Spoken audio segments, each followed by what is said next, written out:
안녕하십니까. 국민의힘 국회의원 정경희입니다. 지난 시간에는 50 총선거에 대해서 말씀을 드렸는데요. 오늘은 그 50 총선거의 결과로 대한민국이라는 나라가 수립되는 과정을 한번 여러분과 함께 살펴보겠습니다. 50 총선거의 결과 국회의원님들이 뽑혔죠. 전국에서. 그래서 그 국회의원들이 모여서 국회를 개원합니다. 그래서 우리가 초대 국회인데요. 여기서 헌법이 제정되기 때문에 우리가 재헌 국회라고도 말을 하는 거죠. 그래서 5월 31일에 국회를 개원했습니다. 저도 21대 국회에 들어왔지만 작년도 5월 31일 날 같은 날 개원을 했죠. 이게 우리 국회의 일종의 전통으로서 이어지고 있는 겁니다. 그래서 국회가 개원을 했고요. 국회의 그 일정을 진행하기 위해서 의장이 필요하죠. 그래서 임시의장으로서 제적위원이 198명이었는데 그 중에 188명이 이승만 박사를 국회의장으로 선출했습니다. 그래서 임시의장으로 역할을 하게 됐는데, 여러분께서 국회의원이 왜 그럼 198명인가? 이걸 궁금해 하실 것 같은데요. 제가 말씀드리겠습니다. 지금 21대 국회도 그렇고 우리 국회의원 300명이죠. 그런데 왜 198명이었느냐? 당시에 유엔 한국위원단이 와서 남북한 인구비례에 의한 총선거를 하려고 했어요. 그랬는데 제가 지난 시간에 말씀드렸습니다만은 유엔 한국위원단이 북한 땅에 들어갈 수가 없었죠. 왜냐? 북한을 당시 점령하고 있던 소련군이 들어오지 못하게 했기 때문입니다. 그리고 당시에 김일성이 유엔 한국위원단을 북한 땅에 한 발자국도 들여놓지 못하게 하겠다라고 공언을 했었고요. 그래서 결국은 우리가 선거가 가능한 우리 남한 땅에서만 총선거를 하게 된 거죠. 그랬는데 그때 우리 나라를 세우신 분들은 어떻게 했느냐? 북한에 못 들어가지만 언젠가 북한의 의석을 채울 수 있으리라라는 희망을 가지고 북한 인구 900만에 해당하는 의석 100석을 남겨놓은 겁니다. 그리고 우리 남한의 2100만을 대표하는 200석만 선출한 거예요. 그래서 200명의 의원이 선출이 돼야 되는데, 여러분 다 아시다시피 50 총선거를 방해하기 위한 남로당의 공작에 의해서 제주 4.3 사건이 일어나게 되면서 제주의 3명의 국회의원 중에 2개의 선거구에서 투표를 하지 못해요. 그래서 198명이 선출되게 된 겁니다. 그 다음에 초대 국회에서 제일 먼저 한 게 뭐냐? 헌법이 필요하죠. 국가를 세우기 위해서는. 그래서 헌법을 마련하기 위한 헌법 및 정부조직법 기초위원회를 구성을 합니다. 그래서 국회의원 30명으로 구성이 되고요. 여기에 전문위원이 선출이 됩니다. 그렇게 해서 기초위원회가 구성됐는데, 이 헌법기초위원회에서 나라 이름을 뭘로 할 건지를 정하게 됩니다. 이승만 박사가 주도하는 독립촉선국민회에서 대한민국으로 하자. 그 다음에 한민당 김성수 선생이 주도하는 한민당에서는 고려공화국으로 하자. 이렇게 얘기가 되는 거예요. 그래서 이거를 기초위원회에서 투표한 결과 대한민국이 17표로 가장 많은 표를 얻게 돼요. 그래서 이 표를 가장 많은 표를 얻은 대한민국이라는 국호를 국회 본회의에 붙입니다. 그래서 7월 1일 국회 본회의에서 재석 188명 중에 찬성 163표라는 압도적인 표로 가결이 돼서 우리 나라의 이름을 대한민국으로 최종 결정하게 되는 겁니다.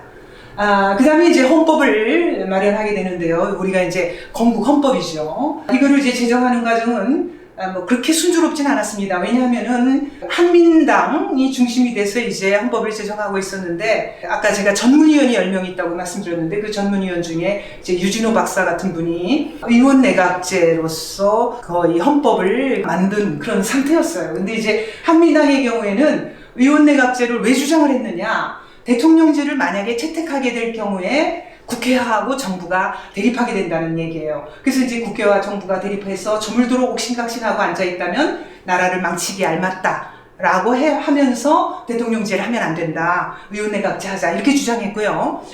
반대로 이승만 박사는 미국에서 오래 독립운동을 하신 분이잖아요. 그래서 미국식 대통령 중심제를 주장하셔요. 왜냐하면은 의원내각제가 채택이 될 때는 정당과 정당끼리 싸우다가 국가 운영이 혼란에 빠진다. 그렇기 때문에 대통령제야말로 지금과 같이 건국 초기에 여러 가지 문제가 현안이 산적해 있으니까 이 국정을 신속하게 효과적으로 수행하려면은 대통령제가 필요하다. 이렇게 주장을 하고 나서 나선 거죠. 그래서 이제 이 주장이 상당히 이제 그 양측이 갈등 관계에 있다가 워낙 이제 당시에 그 이승만 박사의 영향력이 지대했고, 그래서 이제 결국은 이 두 개를 절충하는 그 헌법안이 만들어집니다. 그래서 대통령 중심제를 받아들이는데 의원내각제적인 그 요소도 남아있는 그런 헌법 초안이 확정이 되게 되는 거죠. 그래서 이제 지금 우리 헌법에도 여전히 남아있습니다만 어떤 의원내각제 요소가 남아있느냐, 국무총리라는 제도가 있어요. 이게 사실은 대통령제에, 예를 들면 미국 같은 경우에 국무총리가 존재하지 않습니다. 그러나 우리는 이제 국무총리라는 제도가 있죠. 이게 의원내각제적인 요소고요. 그 다음에 이 국무총리를 임명할 때도 대통령이 마음대로 임명할 수는 있을지 모르지만 국회의 인준을 거쳐야 되는 거죠. 그래서 이런 처음부터 이제 두 가지 요소가 섞여있는 그런 헌법안이 마련이 됐고요. 이 헌법안이 이제 7월 17일 날 확정돼서 공포가 됩니다. 그래서 이제 우리가 7월 17일을 재헌절로서 기념하고 있는 겁니다. 이게 이제 그 공포된 헌법이고요. 이때 이제 우리가 만든 헌법은 북한과는 전혀 다른 거예요. 북한의 경우에는 소련이 그야말로 헌법을 만들어다가 북한에다가 준 거예요. 그래서 이제 북한 조그만 나라인데 소련의 헌법안을 가져왔기 때문에 연방제 요소까지 있다는 거 아닙니까? 그래서 이제 이런 북한하고 달리 우리는 미국의 도움 없이 우리 스스로가 민주헌법을 만드는 데 성공했다라는 얘기입니다. 그 다음에 이제 대통령을 선출해야 되는 문제가 남아있죠. 헌법에 따라서 이제 대통령을 선출하는데요. 대통령을 선출하기 전에 한 20여일 전에 여론조사 결과가 있어요. 이걸 보시면은 이제 조선여론협회라는 데서 2,500명을 대상으로 한 겁니다. 그러니까 요새 같은 경우에 이제 모집단이 보통 한 1,000명이거든요. 근데 이제 당시로서 인구를 생각할 때 2,500명이라는 거는 상당히 꽤 큰 그 모집단이에요. 그래서 이제 조선여론협회가 여론조사를 했는데 그 결과를 보면은 이승만 박사가 거의 40%가 넘는 그 여론조사에서 대통령 적합도에서 1위를 차지합니다. 그래서 2위가 김구 선생, 3위가 서재필 선생, 4위가 김규식 박사, 이제 이런 순으로 나오게 되는 거죠. 그러나 실제로 이제 그 대통령 선거 전에 김구 선생은 대한민국 수립에 참여하지 않겠다라고 이제 선언을 하셨어요. 나중에 이제 기회가 있으면 말씀드리겠습니다만 48년 4월에 김구 선생은 김규식 박사랑 같이 남북 협상을 하겠다라고 해서 이제 북한으로 가셨던 거죠. 그래서 그 이후에 이제 정부 수립에는 참여하지 않겠다라는 입장을 밝히셨어요. 그런데 이제 김구 선생이 그러면 왜 새로 만들어지는 우리의 대한민국 수립에 참여하지 않았는가? 이거를 둘러싼 뭐 몇 가지 이제 설이 있죠. 뭐 여러 가지가 있습니다만 그것이 이제 거의 다 추정이고요. 역사학계에서는 사료를 통해서 말씀을 드려야 되기 때문에 추정이 아닌 사료, 문건으로 이제 말씀을 드리려고 하는 거죠. 그래서 이 문건 중에 뭐가 있냐면요. 류이완이라는 사람이 있습니다. 우리가 이제 한자로는 유어만이라고 쓰고 류이완이라고 있는데 이분이 누구냐면 유엔 한국위원단의 중국 대표였어요. 당시에는 아직은 이제 자유중국, 장개석 총통이 중국에 지배하고 있을 때니까요. 그래서 이제 왜 김구 선생이 새로운 나라를 만드는데 참여하지 않는가라고 해서 이제 참여하십시오 하고 권유하는 뜻으로 유어만 선생이 김구 선생하고 면담을 했어요. 이게 이제 그 대통령 선거 직전에 7월 11일입니다.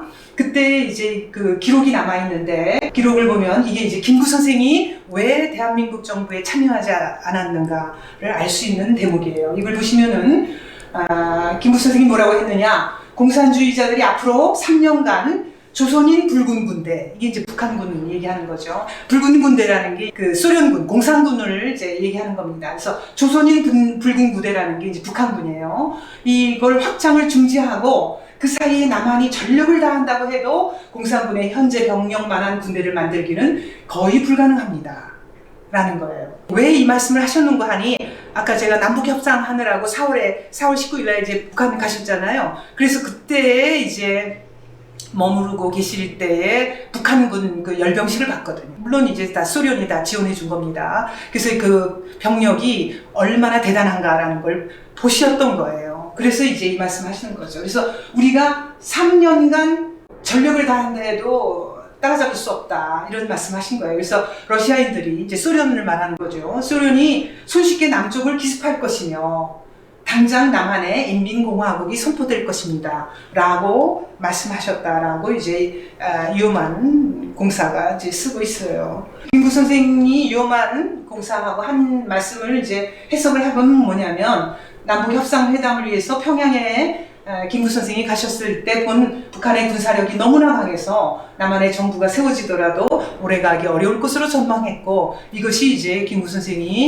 그 대한민국 정부 수립에 참여하지 않은 그런 이유로 우리가 볼 수 있다는 겁니다. 그래서 이제 국회에서 초대 대통령을 선출하게 되는데요. 당시 국회 참석 인원이 196명이에요. 그래서 그 196명 중에서 이승만 박사가 몇 표를 받았느냐? 180표를 받으셨어요. 180표. 그리고 이제 김구 선생 13표, 안재홍 2표, 서재필 1표. 이렇게 해서 이제 196명 중에 180표를 받아서 대통령에 당선되셨다는 거죠. 그리고 이제 당시에는 정부통령, 부통령도 있었습니다. 그러면 부통령은 어떻게 됐느냐? 1차 투표에서 이시영 선생이 그 당선 최소표에 못 미쳐요. 그래서 2차 투표, 결선 투표까지 합니다. 그래서 이제 거기서 이시영 선생님 이제 2차 투표에서 부통령으로 당선이 되죠. 그래서 이제 이승만, 이시영 정부통령이 당선됐고 취임식을 해요. 이게 이제 7월 20일입니다. 이제 흔히들 뭐 8월 15일 날 그 정부 수립 선포식 할 때 대통령도 취임한 줄 아시는데 그렇지가 않았어요. 왜냐하면 이제 대통령이 선출돼야 조각을 할 수 있잖아요. 그래서 이제 여러 가지 하셔야 될 일이 많기 때문에 대통령이 먼저 이제 취임식을 해요. 그래서 이제 정부통령 여기 보시면은 경축해서 대통령 취임식 이렇게 하고 이제 이 대통령 취임식 사진입니다. 엄청난 많은 인파가 모였죠. 그래서 이제 7월 20일에 대통령 취임식을 했어요. 지금 우리가 대한민국 수립하는 과정을 뭐 일사천리로 한 10분 사이에 살펴봤는데요. 그 지난번에 말씀드렸던 50총선거 이제 48년 5월 10일 날 했잖아요. 이 우리 민족의 5,000년 역사상의 가장 획시적인 그런 사건이었죠. 왜냐하면 이제 그야말로 백성이 주권을 지닌 국민으로서 거듭난 한반도 최초의 민주적인 선거였어요. 그래서 이제 이게 주권을 지닌 국민이 탄생한 순간이고요. 그래서 선출된 국회의원들이 이제 5월 31일 날 원구성을 해서 개원을 했고 거기서 이제 헌법을 제정해서 선포를 한 것이 7월 17일이고 그 다음에 이제 7월 21일에 헌법에 따라서 정부통령을 선출했고요. 선출된 정부통령, 대통령이 내각을 구성하게 돼요. 그래서 이제 정부 수립을 완결하는 겁니다. 그래서 이제 입법부, 행정부 다 구성돼서 완결된 정부 수립 선포식을 하는 게 48년 8월 15일인 거죠.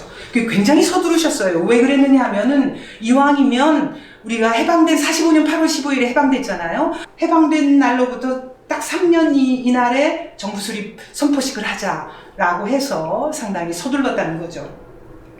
그렇게 해서 이제 대한민국이 수립됩니다. 이게 이제 정부 수립 선포식이고요. 뭐 지금은 허물어졌습니다만 지금 서울에 가면 광화문이 있고 그 광화문에 이제 그 자리에 그 중앙청이 있었고 그 중앙청에서 이제 정부 수립 선포식을 했던 겁니다. 48년 8월 15일이고요.